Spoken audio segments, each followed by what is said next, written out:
Right. So, Mutala, what's happening? What happened on Friday? So we're still talking about the protesters, the issue about the fact that as we speak, all those who have been arrested are in lawful custody, both at some in Insawam prisons and other at the police cells. So on Friday, we have been seeking some responses and other of a sort and all that.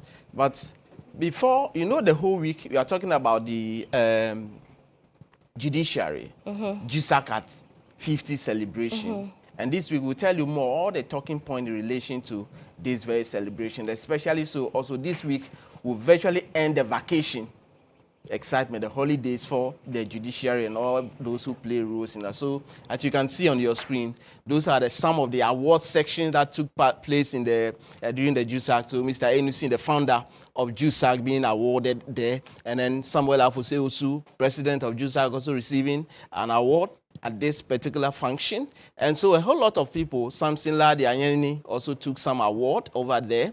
And so you notice that this very celebration brought to the fore a lot of things, the history about GHOne, the history that you need to know. And in fact, there were some strong talking points all over in relation to this very ceremony that was held. So if you could see clearly on your shows, those are some of the awards that were being received, award session. In fact, I also took mine there. And so some of the former president, Alex Nate, all of them also took some award in relation to this very celebration, which was held at UCC. But also, the president of GHOne, Samuel Afute, has a message for the people. And let's hear from the president of GHOne. Another significant achievement is the Vanguard Assurance Funeral Booster Policy. We all know the emotional and financial strain that comes with the loss of our loved one. This policy was introduced to offer financial assistance during those trying times, ensuring that our members can give their departed loved ones the dignified farewell they deserve without the added burden of financial distress. These initiatives are more than just policies. They are manifestations of our commitment to the welfare of our members. They are tangible proof that GHOne stand by each member not only in their professional lives, but also in their personal challenges.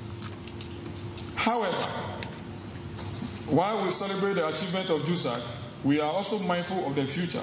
GHOne is committed to continuing its legacy of innovation and advocacy. One of our key future projects is the construction of GHOne offices across all regional capitals.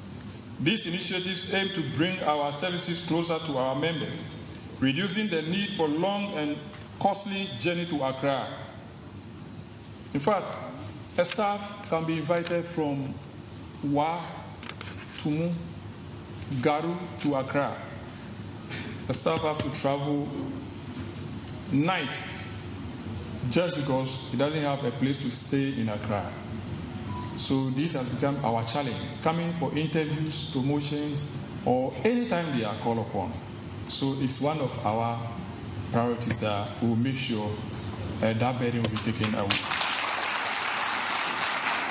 Okay, so yeah, that's the president. The president of the Judicial Service Staff Association of Ghana, Mr. Samuel Afute Utu, giving us some perspective there in relation to the anniversary that they have celebrated. But the Chief Justice, Gertrude Saki Tokonu, has also been speaking, and one of the things that she's saying is that, look, the law is the law, and the law must be applied the way it is. So the virus of politicians, the virus that people want to politicize the judiciary, when you come, this is the message that she has for you. We hear of countries that attract high foreign investment and where citizens are paid highly. Some of these countries have similar histories to Ghana. What is the difference between us and them? It's not because their electoral processes are so excellent. The difference is discipline, integrity, and competence in the public service, especially in their justice and other regulatory systems. This is a simple secret, and this is the key to prosperous economies. I can assure you, if we as judicial service decide, I know that there's some strange virus in the air where everything is politicized. But we are an independent arm of government. And I have come to ask you, let us decide to be excellent. Let us decide to do our work with competence, conscientiousness, integrity, and independence. And you will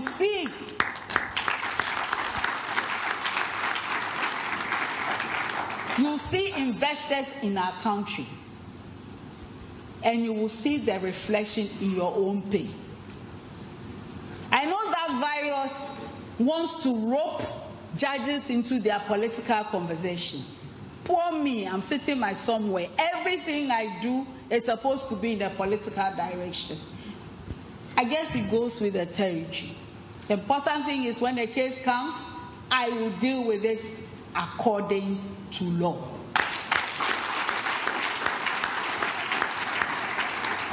The courts are supposed to work according to law and nothing else.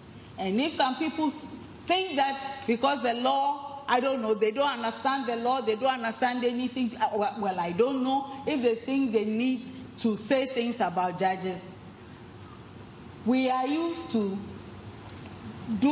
sitting every day, you know, as a judge, every day you annoy at least 20 people.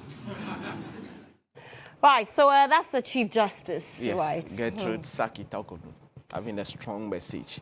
You know, we are in an election year, and so there certainly will be some election dispute, and people want to, when there are cases at the court, sometimes out there, a lot of talking points. People want to relate it to one political party or the other. The CJ is saying that, look, that virus that people want to politicize the judiciary, let it not happen, because when you come, she's going to deal with the situation according to law. So she's urging all the staff to join her and be able to achieve this. So in the course of the week, we'll tell you more about this thing, the CJ's worry about how land litigation issues about land is affecting investor confidence and others, and also be telling you from the judicial perspective their conditions of service, what they want the CJ and the leadership to do for the staff, so that together they will be able to win for all of them. But you talked to me about, you were asking me about the Democracy Hub incident, yes, yeah. What happened on Friday. So one of the things that happened today, it is likely that this week we'll see the lawyers ask. You notice that they tell us that they were going to appeal or going to the High Court to repeat the bail applications for their client. It is likely that this week we should say something like that. But on Friday, we've been speaking to the Deputy Attorney General, Dinah Asonaba Dapa, in relation to this whole matter, the controversies and all that. And let's hear from her what she has been saying.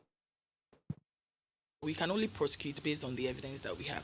But if people have additional evidence that indicate that beyond the 54 other people also committed offense, we are very happy to receive those evidence. But you cannot just go to court for purpose of going to court.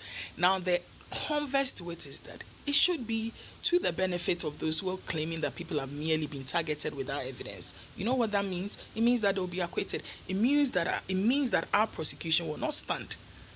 And so, based on the evidence available to us, we have the reasonable opinion that those persons have been rightfully arrested and prosecutions have rightfully been commenced against them. Right. If people feel that they were targeted and there were more, we are happy to receive that information from the general public. And of course, if people also feel that they've merely been targeted for targeting's sake, then the response to that is that then that inures to the benefits of, a possible acquittal of those persons. But until the court makes that determination, I think it's premature, and it is a flawed assertion to make that these persons have been targeted. Okay. We have one last. So, Dinah yeah. Asonaba Dapa, yeah, one of the two deputies of the Attorney General. So on Friday, she has been speaking in relation to this matter. So this week, we should expect more reaction. We should expect more. I understand that there is a demonstration that is certainly will come out because they protested.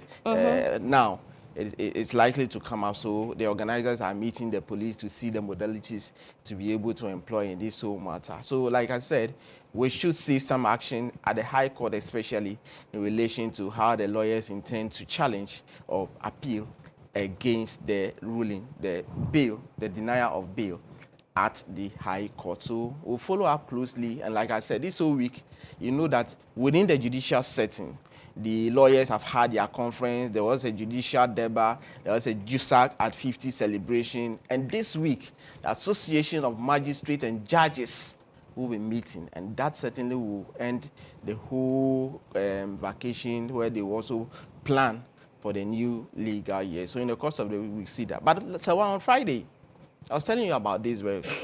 A dismissed soldier and a dismissed police officer and one civilian were hot.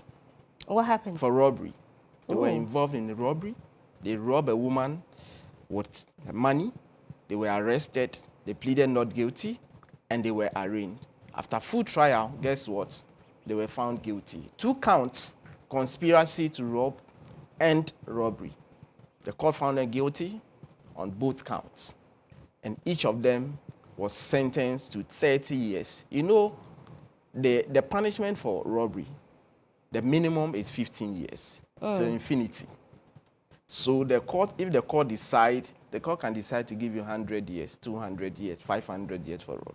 But they were lucky, if you ask me. So the court gave them 30 years each on both counts. So each of the 3 is 60, 60, 60. So that is 180 years in prison, right? But the court, presided over by Her Honor Mrs. Evelyn Asamoah, indicated that they are supposed to serve the punishment concurrently. So it means that they will serve one of the 2 punishments. So each of them, instead of 60 years, will serve 30 years. So the 3 will share 90 years in prison. And the same set, guess what? They were also involved in another robbery case. And in respect of that, each of them was sentenced to 35 years in prison. So if you add all of them together, 90 plus 1, 105, then we are having over 200 years for these 3 accused persons. So that's all we have for court today. Thank you very much, Murtala Inusa there. And that's it for court today.